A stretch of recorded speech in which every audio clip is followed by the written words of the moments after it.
Hello, everyone, and thank you for joining us today. My name is Kathy Zellers. I'm the Director for Instructional Design and Development. And with me today is Rebecca Saunders. She's our Senior Instructional Designer. And we're here today to introduce you to UDOIT and to IDD's roadmap for successful implementation of UDOIT at UNC.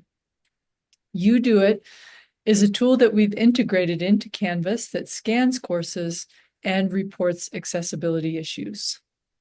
Now, the reason that this is a new issue today is because of Colorado House Bill 21-1110. Now, you probably already know that accessible instructional content has been in the law for almost 50 years, and so that's not any different. What's different is that in the past few years, our Colorado legislators have been trying to figure out how to enforce digital content accessibility. And the result of that work is this House bill.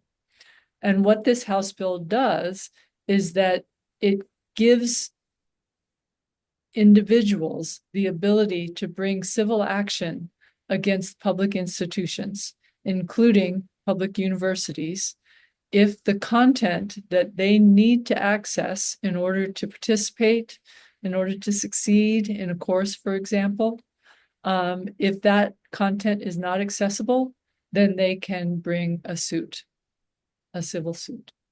The deadline for meeting accessibility, meeting these standards, is July 1st of 2025. And this is why we're here today. When we joined a working group, UNC working group, to figure out how we're going to deal with these issues.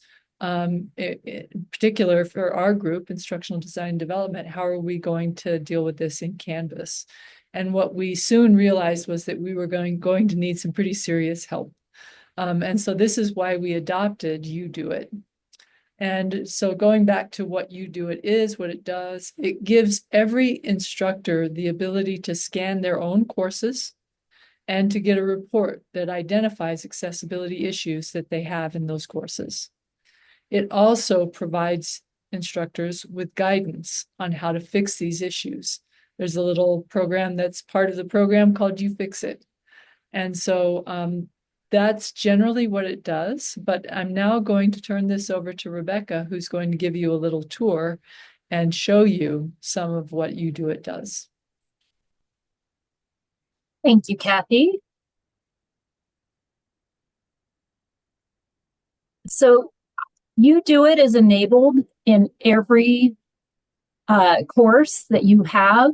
If you don't see it, it's probably because it's down here toward the bottom. I've moved mine up to the top so I have quick access to it for this demonstration. The first time you enter UDOIT, you will go to this landing page. And every time you go to this landing page, UDOIT will scan your course. And so you can add content throughout the term and have confidence that UDOIT will take a peek at it for you and let you know if you have any issues with it. It does not scan. If you've been in within less than 24 hours, it does not scan. And so I, for the sake of time, went ahead and scanned it before this presentation. But when you are on this landing page, there's a little welcome message. As you can see, you have access to some videos. And then if you want to, when you're more comfortable with UDOIT and don't need to start on this page, you can skip that welcome message in the future. And it'll take you directly to this home page, which is a dashboard for UDOIT. And on this homepage or dashboard, UDOIT is broken into 3 different types of issues: errors, suggestions, and file issues. And errors are things that need to be addressed right away. They are definite accessibility issues that need to be fixed. Suggestions could be accessibility issues. It's also possible that UDOIT was not able to verify that something was accessible, and so it's asking you to go in and do your own verification. An example might be a YouTube video that you have pulled in to show in your course. It's going to ask you to go out and make sure that YouTube video is captioned. And then finally, file issues. And file issues are a little bit tricky because these are things that have been brought into Canvas from outside of Canvas. So they're external files such as PDFs or PowerPoints or Word documents. And so UDOIT will identify if there are any accessibility issues within those files. There are many points of entry in UDOIT.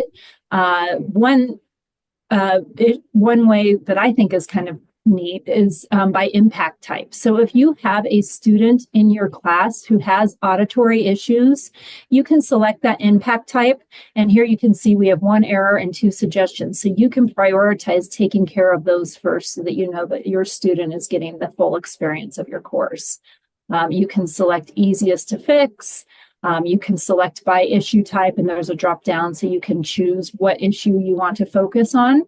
And then you also will have, these are your most common errors. These are the things that you have the most of, and so you might want to focus on those first. And so today I'm going to demonstrate from the alternative text should not be used for the image file name. And when you get into here, we are now in the now that I've selected the issue to address, we are now in the UFixit environment. And the UFixit environment lists all the issues and the pages where those issues occur. And then once you select a page, it again will tell you what your issue is. It provides you with a little bit of context of why it's an issue and what you might need to know about that to correct it. And then the beauty of UDOIT and UFixit is you can fix it right here. So rather than having to go and hunt down page by page what images are accessible and what images aren't, it has it all right here in one place for me. And so I know that I have this graphic here, and I know that I want to give that an alternative text of intersecting arrows. Demonstrate relationship or indicate. Oops. Sorry, my computer just froze.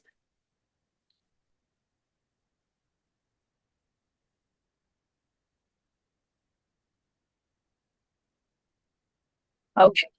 And so I can see that I have done my alt text. It's under 150 characters. And then I can actually apply this to all identical issues. So that means that everywhere in my course where this image is located, it will now take and apply that alternative text to it. So I'm going to go ahead and hit save. And now all 3 of those issues are fixed. I can keep working my way through each of these images.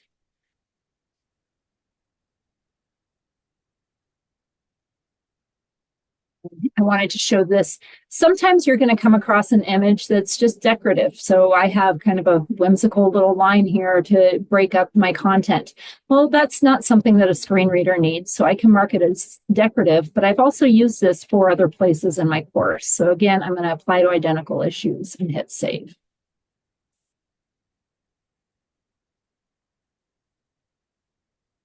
So now when I close this out and I go back to my dashboard, you can see that I have brought my number down to 17 issues. And so it will fix it for you. And if you ever don't see that it's adjusted right away in real time, you can always rerun the scan, but it's usually pretty good about doing that. Now, this is a point where I think it's important to acknowledge the fact that this is a demonstration course that we created for the sake of demonstrating how UDOIT works. And while I have one course with a few dozen issues in it, I know that you have many courses with many issues and some that you haven't seen before, that haven't been that you haven't investigated yet. And so there we go. And so we want to be very strategic about meeting these standards and not use a fire hose approach to that, because there's enough going on to learn your way through UDOIT without then trying to fix everything at once. And for that reason, we created a roadmap. And what we did with this roadmap is we took every issue imaginable that we know UDOIT flags, and we organized those into themes. And from those themes, we then prioritize what we're going to be the easiest to fix, what we're going to be the most impactful to fix. And from that information, we created this roadmap where we will provide communication through email and on our website, and with some customized instructional videos for how to navigate that theme every couple of weeks. So for example, right now we are in week 8, which is images and tables. And so what we would encourage people who are in week 8 to do is just to, during week 7 and 8, is just to focus on making sure you have your alternative text for your images and your table captions properly done.